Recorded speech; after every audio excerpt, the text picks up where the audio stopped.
Hello and welcome to part 2 of the two-part series of my webinar series, Optimizing Communication with the Entire Dental Team, a how-to for improving patient care and eliminating wasted time and effort with your dental lab, somebody like me. So uh, take advantage of my expertise, if you will, with the webinar. And if I can advance my slides, we're going to be in good shape here. Let me see how we do here. Here we go. So I've been at it a while. And the most important part of this slide is to take note of the website, because there's a lot of references I'm going to make to the resource section at our homepage on the website. You can also email me, and our 800 number is there as well. Please don't hesitate to contact us and ask us any questions you like, or contact me directly. I'd appreciate it. I'm also going to launch a poll right now. I'd like to know who is attending. So just quickly, let me get the poll launched.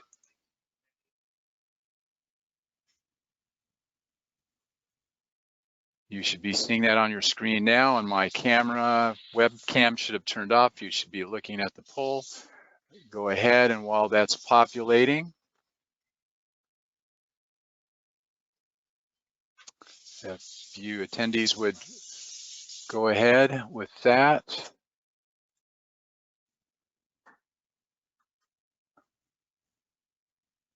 Could be that something's not working right. Hold on just a second. There we go. Is populating, and everybody is a dentist today, it looks like. Thank you very much for attending. I'm going to turn off the poll now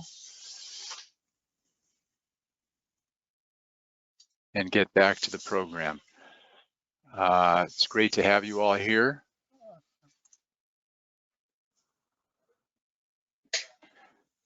And let's move ahead.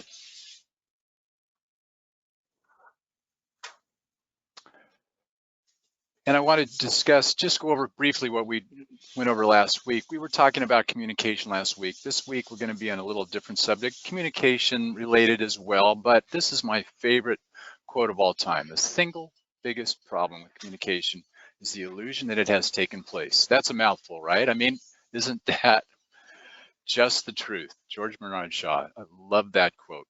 And much of what we discussed last week in these first 5 sections are really communication related, but we really spent a lot of time on communication problems with you in the lab.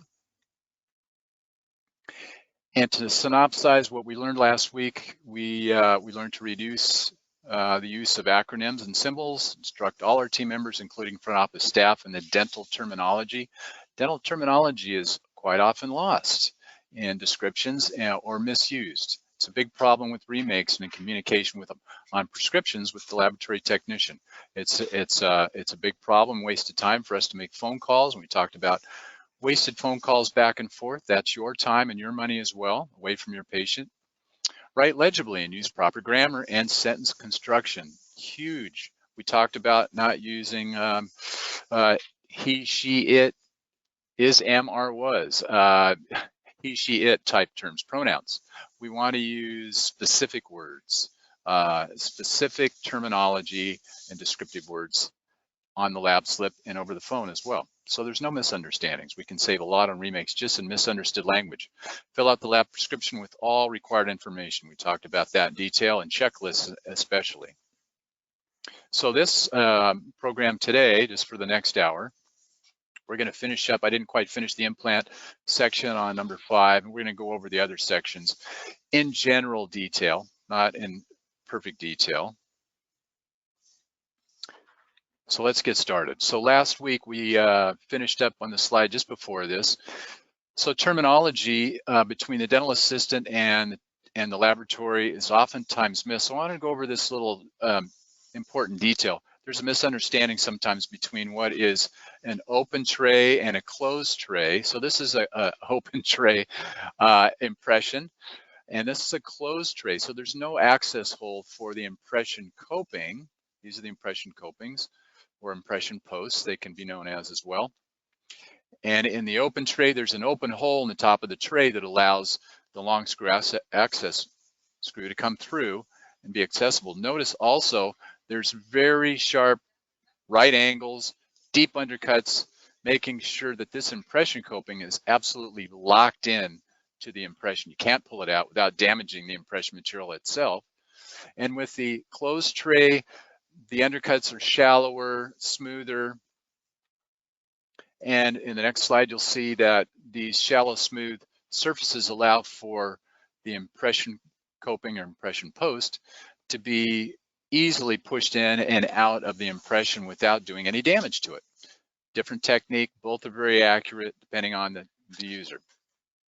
We do lubricate this surface with kind of a soapy solution in the laboratory to get it to perfectly mate into the indexing surfaces that we see on the impression post or impression coping. We talk about screw retain crowns, and there's a couple of different types. Typically, we have a custom abutment and a crown that's cemented to that, or we have a tie base abutment. Notice the tie base is a cylindrical shape. It's got a little anti-rotational fin or cam on the side. These are far less expensive to use versus the custom abutment. So what are the advantages? Good support for the ceramist. If it's a porcelain fused to metal crown, there's less metal to be used to support the crown. The titanium is the same price no matter how much metal there is. So these tend to be more expensive. With the screw retained tie base crown, we do have adequate strength because we're using something like a Bruxeer or full contour zirconia or some other zirconia materials. We'll get into zirconias here in the next section. And these are far less expensive, generally speaking. So you want to know that going in. And if you have questions about that, just call me, email me, and we can get into that in more detail. Also at our website, I talked to you about the resource section. We're going to be referring to the resource section off and on throughout my lecture today. We have lots of pre-printed material that'll help you make decisions about how you can save money. And in this case, if you follow the instructions, I'm not gonna get into the detail of this, but find it at our website in the resource section in which you can save money to the point of not having to pay any sort of implant fee on this case with using a stock abutment or a solid abutment. You'll find this with this green solid abutment analog at the bottom of the page in the resource section. It's in the Ask the Lab, and I think it's titled Implant Case Tips, Plannings for Savings Implant Case Tips. Find it here by this title. We often get asked about how to seal a screw access hole related to screw retained crowns on implants, and it's really quite simple. So you have hydrofluoric acid in your office now. Typically this porcelain is feldspathic porcelain. It could be zirconia, it could be Emax. The etching is different for each. 20 seconds for Emax, 1 minute for feldspathic porcelain. Feldspathic porcelain is the porcelain that goes on top of a PFM, porcelain fused to metal crown, or a porcelain fused to zirconia crown. And if it's porcelain fused to an Emax crown, we could have a layered Emax. That's feldspathic porcelain as well. But typically we're using full contour zirconias these days in molars.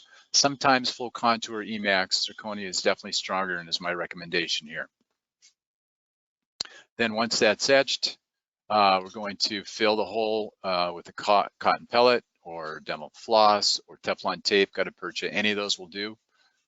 And then place ferment or composite resin over the top of that. Polish it up, you're good to go. Don't drop the implant screw, they're tiny. And if you have not met up with one, of course you have, you know what it's like to go looking for it. They're just about impossible. Don't drop the screw. Also at the website in the resource section, implant screw sizes and torque values from just about every manufacturer that you can find with their logos. So these are easy to find. Do take advantage of that resource section, excuse me. The lab is in full operation right now. I'm sitting in the middle of the lab. I'm the general manager of Killian Dental Ceramics, and I've been at this for 47 years. I'm the head technician as well. I do case planning, whatever else you want. So I'm on and off the phone. This is my office right in the center of things. You'll hear air blasts and whatnot. I apologize for that. This is where I like to sit and be in the middle of things. People may walk by, don't be alarmed. It's just a busy dental lab. Actually, we're at about 30% of our normal, is where we were in January anyway. And every day is getting a little busier as the states open up. This is a great website. We get asked, what implant is that? And so we'll get a periapical x-ray, and we're asked to identify the implant. This can be done by yourself. I'm happy to do it for you as well. But this website, whatimplantisThat.com. That's a funny name, but it's just so easy to remember. And you can compare to all of these hundreds and hundreds of images and find the correct implant. Works every time. So next section, custom implant abutments. Why do we do custom implant abutments? Why are they custom? Why don't we just use a cheap stock abutment? Well, we want the natural emergence through the soft tissue. We want it to look like a tooth, a natural tooth, as it emerges through the soft tissues. As you can see in this silver titanium, it's spread out, and then it's anodized after. This is gold anodized here in the laboratory. And then it's spread out to the size of a natural tooth. And then, of course, we want the retention. We've got all this retentive wall, and it's more like a natural tooth prep. And then, and for color, we use zirconia. It's really not good for anything else. It's just in the anterior, it's not stronger. It's actually more brittle. It's actually thicker for strength. It's not necessarily an advantage, but for color, it's a huge advantage. We do know that with thin gingival tissue biotype, that the silver titanium in an anterior can show through like a blue tattoo underneath in this area. And with gold anodized, it can show through like a brown tattoo. So zirconia is preferred. And then just looking at some implant custom abutments in which we have natural emergence is achieved from very small diameter implants. And now we can achieve something that looks much more like a natural tooth. And that's the whole idea with custom abutments. Let's make it look like a natural tooth. This is a problem in communication between the dental office, the assistant, and the laboratory quite often is the missing communication. Again, there's our quote, the single biggest problem with communication is the illusion that it has taken place. This is one of those situations. We do provide this drawing on our website showing the three basic types of emergence that we can design into our custom abutment and our crown. And it really depends on how you've impressioned and how you form the soft tissue there in the mouth. If you have not formed the soft tissue properly, it's probably going to be impressioned like a cylinder. And so hygienic is the best way to go and to make it easy for you to seat the crown through here. But if you've used a custom healing abutment or a tissue forming healing abutment and a tissue forming impression coping, we can shape the tissue like this. And this is our tissue mask here showing what that looks like. Now we can make something that looks more like this natural anatomical emergence. And then last but not least, if the implant is above the tissue, and we see this often, yet we don't want to see the silver or the gold or whatever is showing of the metal and the patient's complaining, we may have to do what we call a half tissue or a half Pontic ridge lap and hide that. It's not hygienic at all. We're going to get plaque. And so unless we train the patient properly and on how to clean that. Something else to mention, oftentimes, and think about this if you will, we're oftentimes given an impression that has been impressioned cylindrically, yet we're asked to make a natural anatomic emergence like this. We know that you're going to have trouble seating that in the mouth, pushing on this soft tissue. It's going to blanch. And what if you also check this box? Okay, you impression it this way, you ask for natural emergence, but you don't want any blanching of the soft tissue on delivery. That's a phone call. I have to call because that's just an impossibility. This is the box that should have been checked in conjunction. Natural emergence with tissue blanching. Tissue will return to normal within 5 minutes, or the doctor will sculpt the tissue or use a releasing incision. That has to happen if you're going to impression it like this and ask for that. So if you're not sure about that, call me. We can discuss that in more detail. And just again, to show a slide from last week, this is that tissue forming impression coping, impression post, flared out in order to achieve this shape. Makes it easier for you to seat the crown and the custom abutment at delivery. Here's a case that failed. This is a failure in our laboratory. It's a failure in communications. Basically, a phone call we should have made when we received this cylindrical tissue shape, yet we made a natural emergence profile here. You can see it flaring out, and it didn't go into place. The assistant didn't know how to describe this. She thought maybe it was a rotational orientation error. We talked about rotational orientation last week, and she wasn't sure. She didn't know if it was the soft tissue pressing or rotational orientation, but she did take a picture showing that she couldn't get it to go down. She took a new impression, or the doctor and the assistant took a new impression, and it was obvious to us that the rotational orientation of the hex was still perfect. We had, in fact, made a crown that was so flared out they couldn't get it to seat in this deeply subgingival implant.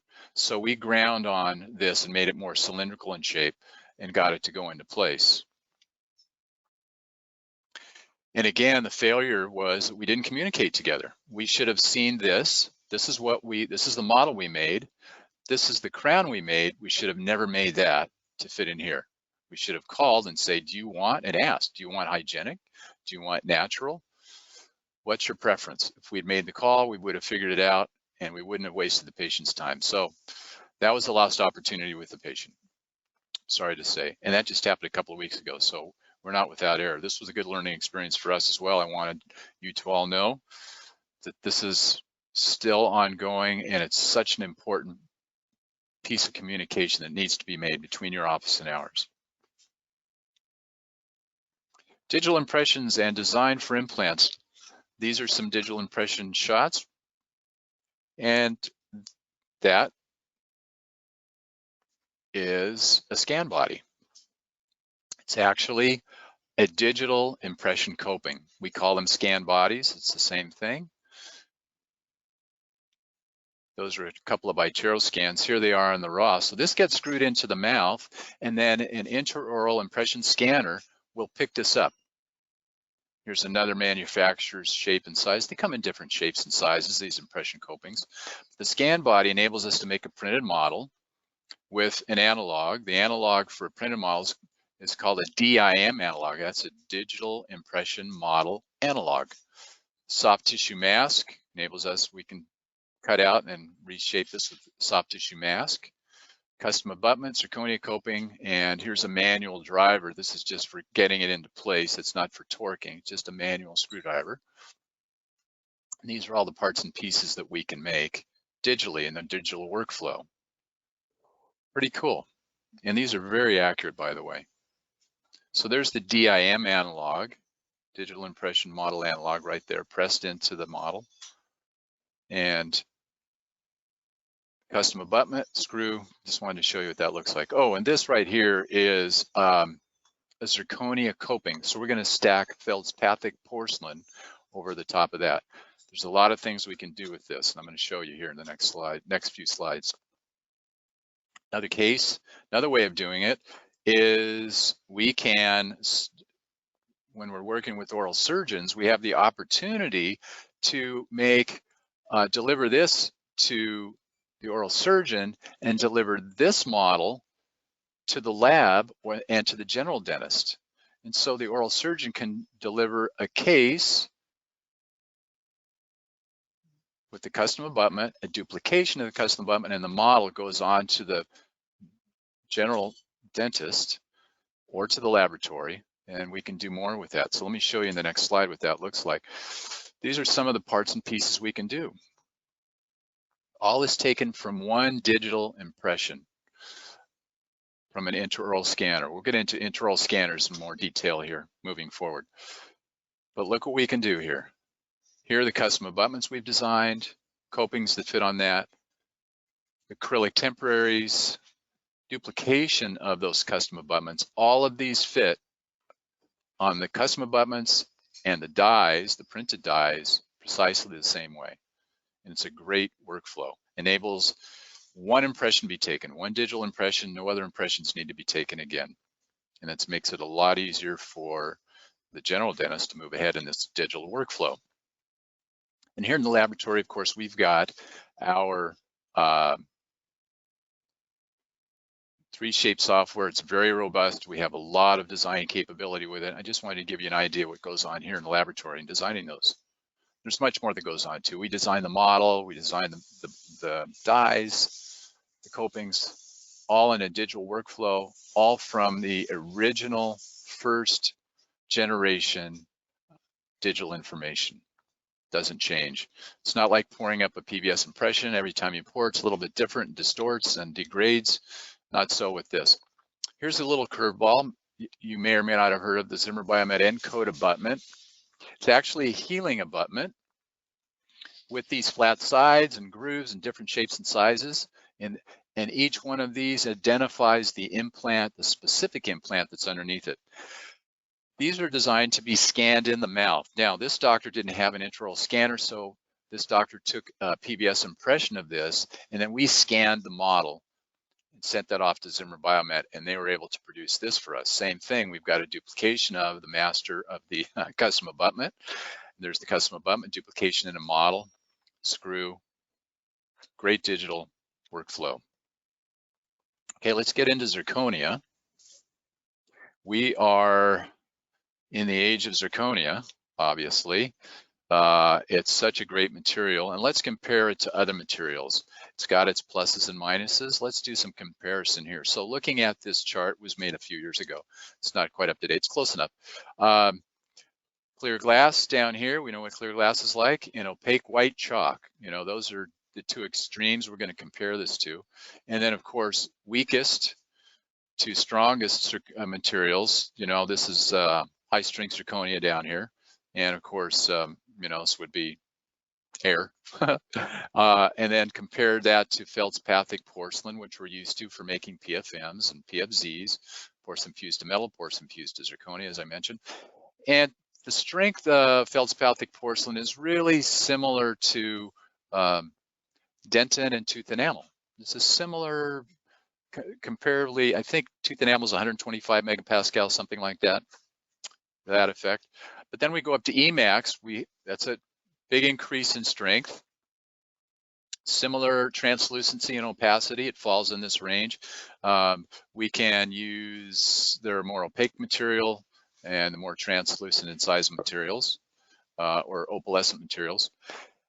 Emax, that's lithium disilicate is Emax. We have other competitive products now to Emax in that range.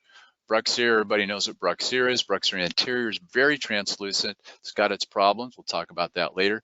Lavaesthetic, these are the more translucent materials are coming out. There's Noritake and so many other great brands that are come out that are more translucent, ultra translucent materials. They have their limitations. We'll talk about that. And then we have the ultra strong materials. Bruxeer is up here, and we have even stronger materials to get it closer to 1400 megapascals. This is a great chart I want to share with you. This is put out by Argon Corporation, San Diego, by Dr. Paul Cascon. He's the Senior Vice President of Research and Development and Products in Argon, San Diego. And I want to explain this chart a little bit and give you an idea of what we're talking about with 3Y to 5Y technology. This is the amount of yttria in the zirconia itself. The 3Y percentage is a lower percentage, and the 5Y is a higher percentage of yttria. We can compare that in moles or percentage. It allows for greater translucency when we get into the 5Y technology, approaching 50% here. And these are all Argon products. These are just the names of their variable zirconia products. We've used them all, and they're all very good. We've moved past that to some new ones. I'll get to that in a minute. The ultra strong, 3Y, these are more opaque. And as we get down to the 5Y, they become more translucent. They're also weaker. And some of the more popular brands of 3Y, you'll recognize, of course, Bruxeer and all the competitive brands to that. We've used all of these in blue and most of them in white as well. We use a lot of Bruxeer here still. Those are 3Y. That's more opaque, stronger. Problems with 3Y? Too opaque, as I said, looks too dark and dead in shadowed light. I think you've all noticed that. They look kind of dead, right? Too bright, even if stained or shaded, a little darker than indicated. Shade hue doesn't match. It's hard to get the shades to match when the opacity and the translucency aren't there. It's such an interaction of opacity and translucency. If we don't get it right, you can't get the shade right. The bleach shades don't look any better. Pre-shaded discs look darker than intended shades. That's a problem with many of the products, not just Bruxeer, many of the brands.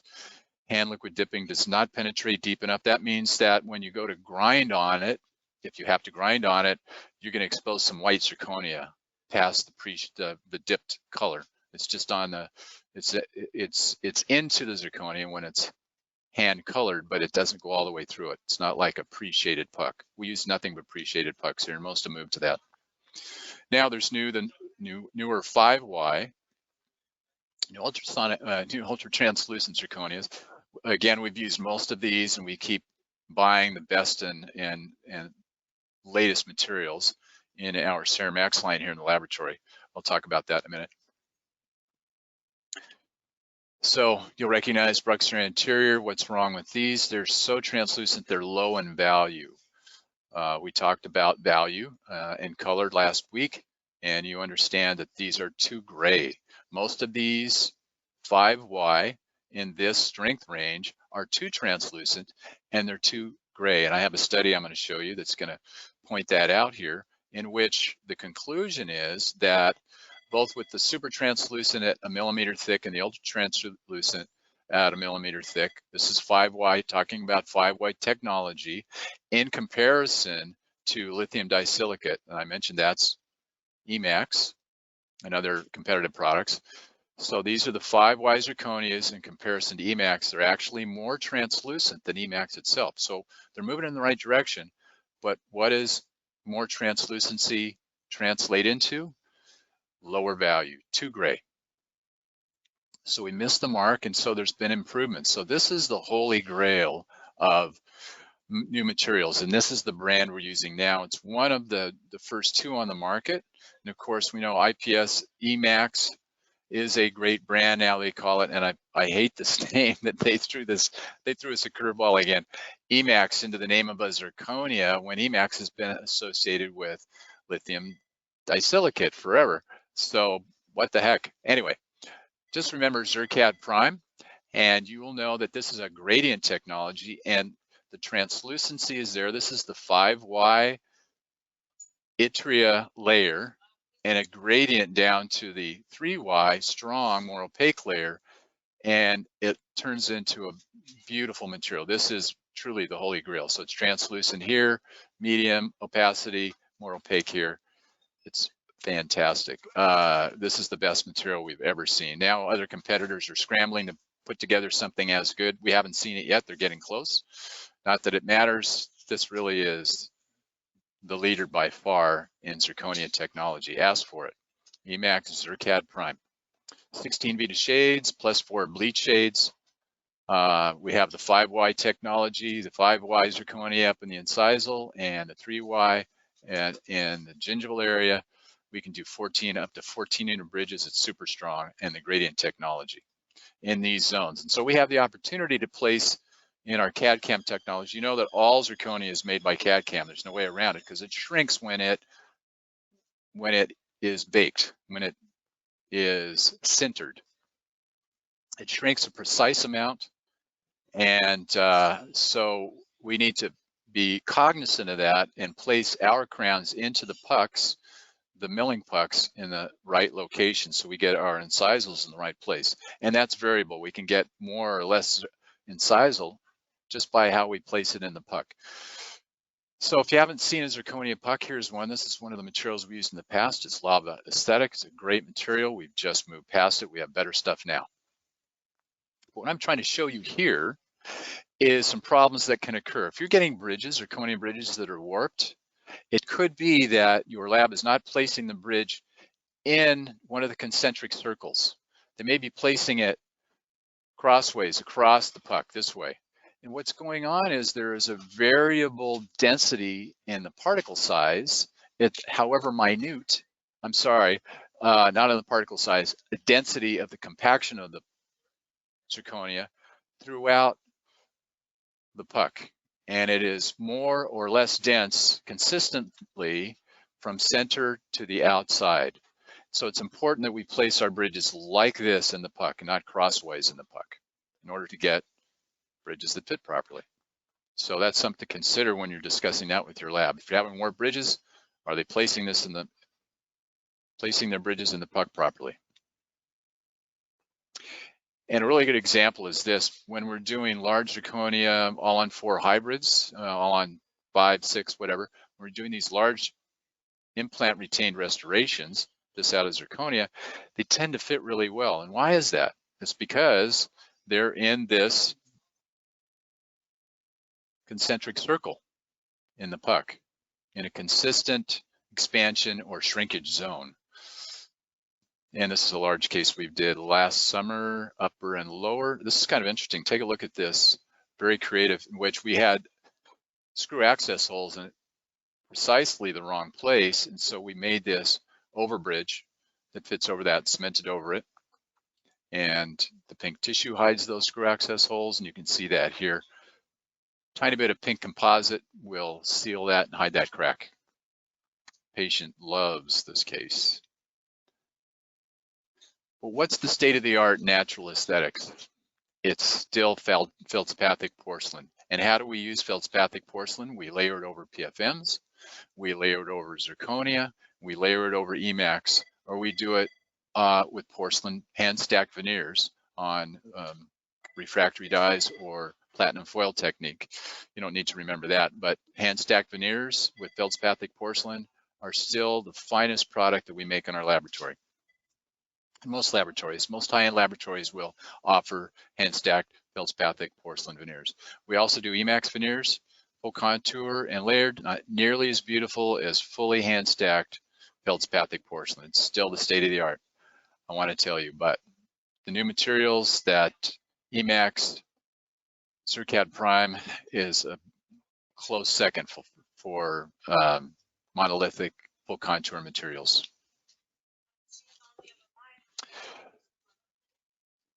Just some more examples of layered feldspathic porcelain. We can't do custom shades without it. I can't do a full contour zirconia, none of us here, and have it come out as well as a hand stacked case like this. This is porcelain fused to metal, hand stacked on a metal frame and screw retained. And I think the 2 centrals here were porcelain veneers. Or are they? I'm not sure which is which. Oh wait, it might be the anterior 4. I forgot. Who knows? They look so good. Here's something to remember, very important. These are the basics and the ideal basics for occlusal clearance when we're thinking of any of the major materials that we use for restoring crown and bridge work. Porcelain fused to metal, porcelain fused zirconia. We want 2 millimeters ideally of occlusal clearance for strength, for translucency, for aesthetics. Emax, full contour, we want 1.5 millimeters, particularly if you're doing a molar with that. I don't recommend using Emax on molars when we have zirconia, good zirconia like the Emax Zircad Prime material. Use that at 1 millimeter thick. That is the proper thickness. And if you'd like these, I can just contact me and I'll get these free samples out to you. It's got it all dialed in for you. And these are occlusal clearance rings. These are great. So, and they're dialed into these same values here in the rings themselves. We use these here in the laboratory to check occlusal clearance, and we don't have enough. we will call or ask to do a reduction coping or adjust an opposing in a phone call. But that's your wasted time as well, your time and effort. And if you could just check this while the patient was numb the first time, you will save on having to numb them a second time when you're delivering the crown, for the most part. So keep these handy, check your occlusal clearance. If you're using an intraoral scanner these days, most of the high-end have occlusal clearance checks on them. They have color coding that tell you how much reduction you have done occlusally. Another great advantage to intraoral scanners, I'm going to get into that in a second here. Smile design. This is, again, at our resource section in the laboratory, and you can read through this in more detail. I'm not going to get into it too deeply, other than to say that on the backside, we've got some great photos and basic photos that I like to see for doing smile design. I'm going to go back to that. I want to give you a little clue what we're into here.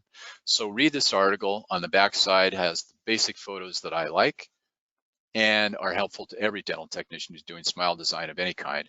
Could be a single central. Sometimes we get the midline off or the incisal length off on a single central. It's great to have these photos, and if we're doing diagnostic wax up for smile design, for sure we need those photos. Here they are. Let me explain these to you real quickly. The first photo, most foremost, is a great big full smile. You can get the patient to say cheese or wrinkle their nose.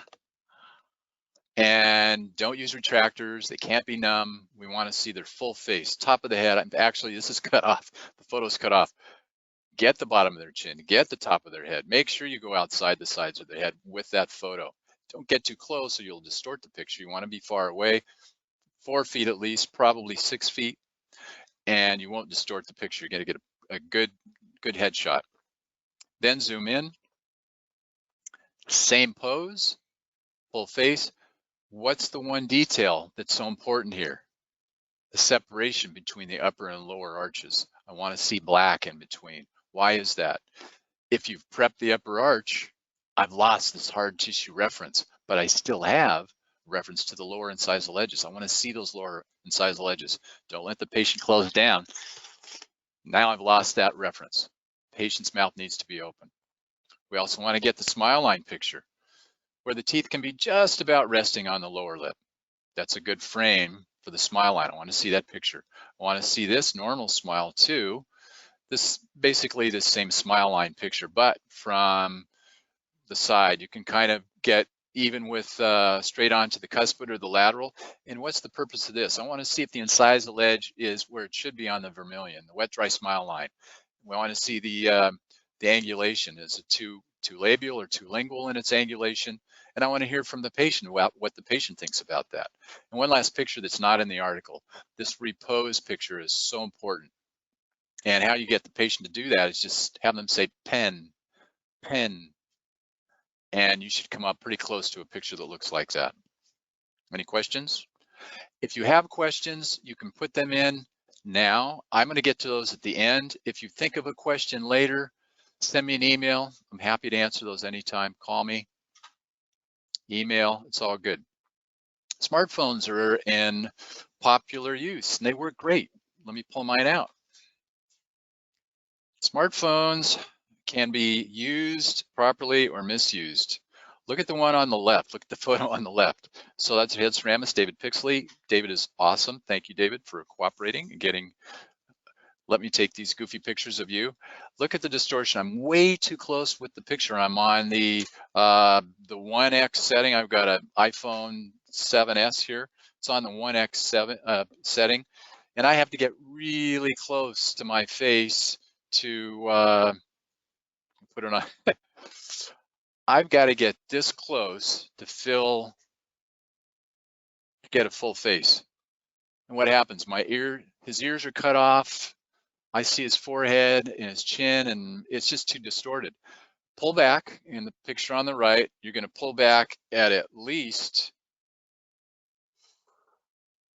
4 feet, 6 feet, and then you won't get any distortion. Then zoom in, and you can zoom in on the subject. Myself, I can just zoom in. Okay, enough of that. So zoom in and fill the frame with his head, with your subject's head, ears, chin, top of the head. Don't cut any of it off, and get a full smile again. Best way to pose somebody is to sit up straight in a chair, a straight back chair, or even still have them stand on a wall, up against a wall so they can't move. That way you aren't both shaking, at least one person is steady. And if you can lean up against something steady yourself and get a good, clear, focused picture with good lighting, it's a great way to use your smartphone. We were going to talk about clear aligners today. I don't think we have time for that, but I am going to mention that we use Smile Shapers. There's so many other great companies out there that are popping up. You can save a tremendous amount of money using a laboratory like ourselves. It could be any laboratory. This is Darby Dental in the Midwest. They've developed an entire section of their laboratory. They're completely expert. They're FDA approved. We are a reseller for them. Many laboratories are. We take care of all the consultations with you. We send the work to actually be done in their printing, in their clear aligner facility. And if you go to our website, you can look that up and learn more about it, KillianDental.com. Sorry, we can't get into that in more detail. It just isn't time for that today. It's a whole section in itself. Preview, cosmetic imaging.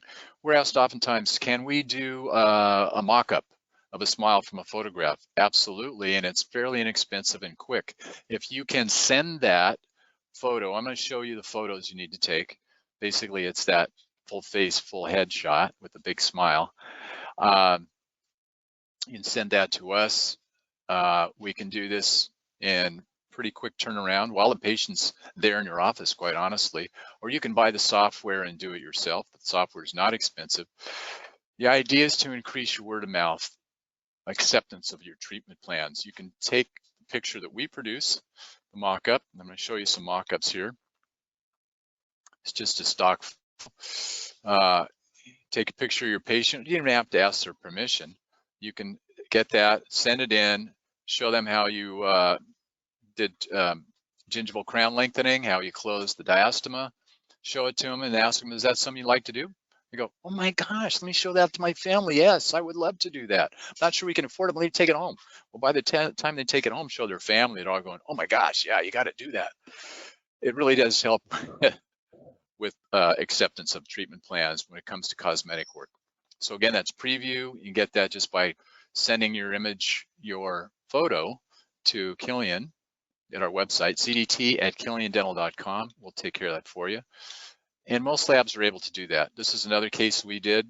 Case was accepted by our patient. That was a full mock-up, a full mouth mock-up. And I don't have a picture of the final case, but that was the simulation done on preview. Again, talking about good photos. These are not good photos. Proper frame. Get the whole head in there and get the proper exposure. Very important. But look, we did the mock-up anyway. I don't think it's very good. Too far away. You know, we're just missing some detail here. The flash kind of blew out and exposed too much makeup on her. This is just too dark, and maybe this is a little too light. But she just wanted bleaching. But that's all we were able to do there. Intraoral impression scanners. This is truly the wave of the future in this post-pandemic age. These impressions are absolutely sterile. It's digital information coming to us. They're more accurate than PVS. There are some limitations. I'll get into those as well here. Just a few minutes, but this is a great article. If you haven't seen it, look it up. Review of the, this is online. You can look the same article up as I did. IDS in Germany in 2019. This was a review of all the latest scanners that were made available there by this doctor. And this little chart that was made up, it's missing something here. I'll tell you what it is. It's customer service. Customer service is a huge part of intraoral scanners because when you need help, somebody needs to be there for you. And I will point out that we have some of the major players here. Trios, great scanner, Prime Scan from CEREC, good scanner, extremely expensive. You know, it's like $55,000. Planmeca Medit, inexpensive scanner, new. I don't have anybody using that in our group of doctors yet, but I'm looking forward to getting some of those scans. iTero, iTero is my favorite for the reason it has great customer service. This is marked down as a negative here. That's a subscription. That's an annual or a monthly fee. These other scanners with the green have no monthly fees with them, but for 55,000, man, that buys a lot of monthly fees, right? So iTero has a monthly fee, has the best customer service in my experience in the industry. It is my favorite by far. The Trios is a good scanner too. All the scanners are good, and they're all very accurate, by the way. But take a look at this. Caries detection is important these days. You want to be sure. In my opinion, you should have caries detection. I think it's an ultraviolet or an infrared. I should know that. I don't. It's one of the other types of light that helps you detect caries detection. Important part of having a scanner. Occlusal detection, color coding, an important part. That was not rated here. Most of them have that now. I think that's just kind of a given, but you want to be sure and ask about that. Does it have occlusal clearance warnings, warning colors? Benefits to patients with intraoral scanners: less gagging, discomfort from traditional impressions, no retakes of impressions, no multiple impressions. You can add images if you're missing a little section. You don't have to retake the whole scan. You don't have to redo the file. Less time in the operatory chair, particularly if you have to re-impression something. It's got the wow factor for patients, no goopy stuff in the mouth. Elevated image of the office, absolutely. And if another patient's like friend is comparing notes, oh, so-and-so got an intraoral scan taken instead of this goopy stuff. Do you have an intraoral scanner, impression scanner in your office? Your answer better be yes, particularly in the post-pandemic age. Elevated image of the office, quick results in emergency situations, better patient experience, fewer adjustments post-insertion. I will tell you this, we are 0 remakes for fits with iTero, and I'm not lying, 0 remakes for iTero for fit. We've been using iTero since 2007, 0 remakes. I can't make that claim with any other scanner. iTero, can you say iTero? Reduce scheduled issues, benefits to dentists, faster turnaround. From a digital impression, you can possibly go modelless. You can do full contour crayons easily in 4 days in any digital lab, such as ourselves. I'm sure you're seeing that from other labs. Faster turnaround. That's less time for a patient in a temporary, less chance for the temporary to come off, and your wasted chair time. Huge savings. I can't imagine not having an intraoral scanner in your office in this day and age. Improved accuracy, I talked about remakes, enhanced profitability, immediate lab communications, increased prep. Yeah, we get to see the impression while the patient's in the office oftentimes. Increased prep image size on the monitor, you get to see your own mistakes or lacking, or you get to see it on it's blown up 20, 50, 100 times on your monitor. You get to see where you can improve your work. Really does help. Amplified confidence with new associates. They want the latest equipment as well. Strengthens recruitment of associates and partner dentists. Laboratory side, surface texture. Let me go back to laboratory. There was something that I didn't want to say. The limitation of the accuracy of restorations is not determined by the initial elastomeric impression in the dental office. We talked about that last week and what we see in dental offices as far as impressions and how much attention is paid to impressions post-op. The dentist is prepped, the dentist is done mentally, the doctor is done mentally oftentimes, and does not take the same amount of care in inspecting the impression. Yet the impression is passed off with flaws in it to the laboratory. How easy is it for you, the dentist, and with your assistant to see in a hugely magnified image the impression that you took with digital impressions. It's the way to go. Here's a downfall with digitally produced models. This is the PVS impression, and for those of us who are master ceramists and we want to duplicate the surface texture, and it has a lot to do with color perception too and reflectivity, we want to see the surface texture. And the milled models and some of the printed models tend to have lacking or just crummy surface texture. We can't really duplicate it. So it's nice to have a photograph that has some reflection in it that shows surface texture. It's not always possible. Something to think about. So possibly a study model should be included if we're trying to duplicate surface texture with anteriors. Sorry, it's been a long day. Crystal Ultra and Crystal Triton. New materials are being developed for our all-on-4 implant retain removables. These are hybrid materials. They're more flexible than zirconia. Zirconia is so hard on implants. It's rock hard. And this material is much easier on implants overall. So we should be looking at these new materials, hybrid, softer materials, stronger than denture teeth, stronger than acrylic. And let's be looking forward to that in what we're doing. And just comparing in strength, the tri-lower bar, which is the bar underneath, and I'm going to show you what that looks like again. We'll go back, is definitely got the strength we need, plus it's got flexibility. So here's the bar inside, and then this outside is the other material, and this is stronger than acrylic, and that's cemented over the top. The two are bonded together in that restoration. Much better than the materials we're using, denture teeth and acrylic, titanium bars, zirconia. This is the future of screw retain removables. So more detail on that.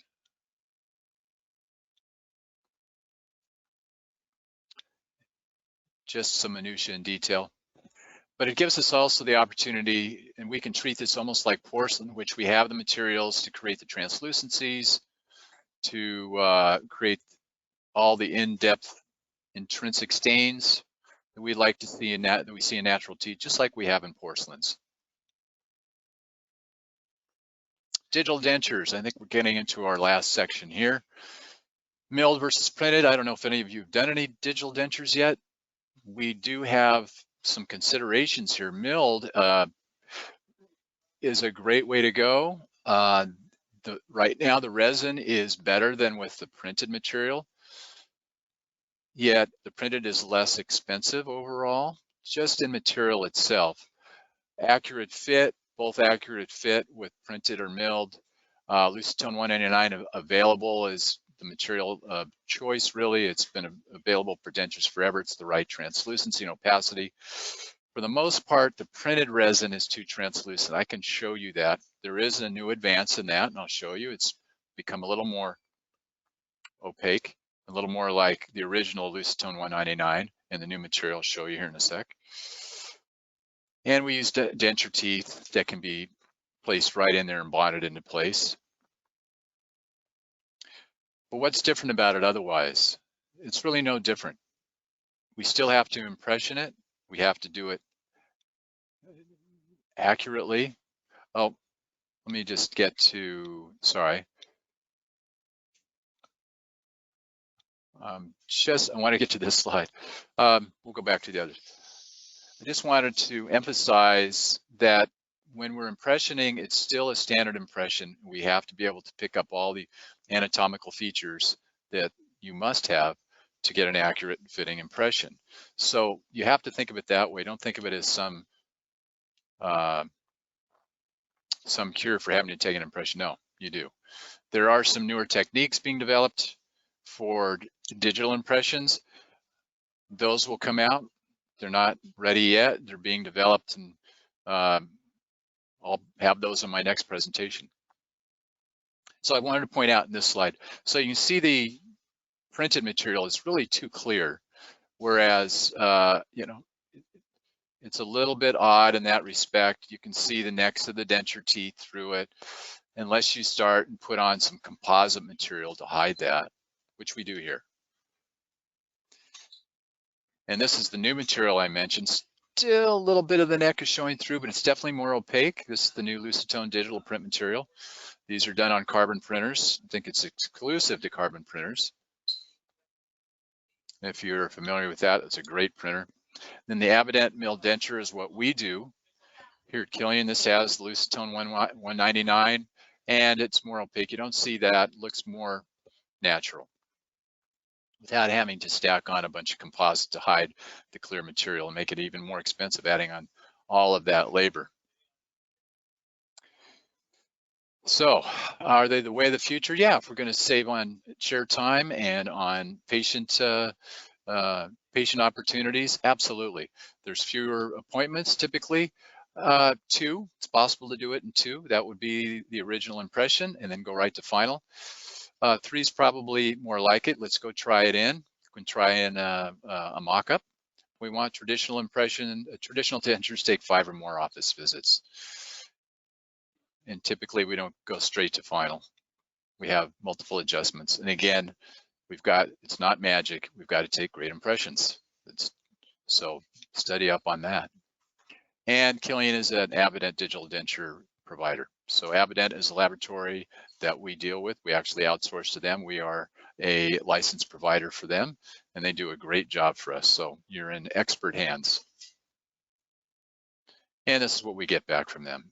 It's amazing. The fit is incredible. We don't get any shrinkage or distortion in a milled base, such as you see with a processed acrylic denture. There's all kinds of shrinkage and distortions that occur in the processing. That is done away with digital dentures. The fits are amazing. If your impression is amazing, the fit is perfect. So I want to thank you for attending today. These 2 parts, part 1 and part 2, will be available at our website probably next week. Look for them there. If you missed part 1, come to the Killian Dental website and check it out. It's going to be in the events section. It's right on our homepage. And I want to thank you all for attending. It was a pleasure. I was so excited to be here, and I got to do this for you. And look for our events coming in the future. Thank you, and stay safe and well, everyone. Bye now.